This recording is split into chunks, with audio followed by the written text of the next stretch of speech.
शहीद अरशद शरीफ की तहकीकात में अहम मोड़। शहीद अरशद शरीफ की वालिदा ने हुकूमती तहकीकाती कमीशन पर अदम एतमाद का इज़हार कर दिया। उन्होंने बयान जारी करते हुए कहा कि जिस शहीद अरशद शरीफ पर मुल्क भर में बगावत के कई मुकदमात बनाए और अपने वतन की ज़मीन तंग कर दी, इससे आज़ादाना तहकीकात की तवक्को नहीं रखी जा सकती। शहीद अरशद शरीफ की वालिदा ने मज़ीद कहा कि वज़ीर आज़म शहबाज शरीफ के बयानात और तहकीकाती कमीशन की पेशरफ्त में तज़ाद है। उन्होंने मुतालबा किया कि हुकूमत का तश्कील करदा कमीशन आज़ादाना तहकीकात नहीं कर सकता, इसलिए हाई पावर जुडिशल या अक़वाम मुत्तहिदा के इंसानी हुकूक पर मुश्तमिल कमीशन बनाया जाए।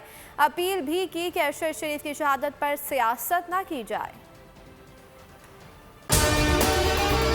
अगर आपको हमारी ये वीडियो पसंद आई है तो लाइक पर क्लिक कीजिए। पीटीआई का हकीकी आज़ादी मार्च सिर्फ बोल दिखा रहा है। 24 घंटे हकीकी आज़ादी मार्च, सबसे ज्यादा रील्स और सबसे ज्यादा रेटिंग्स के साथ बोल रहा नंबर 1। सब्सक्राइब करें और बेल दबाएं ताकि कोई खबर रह न जाए।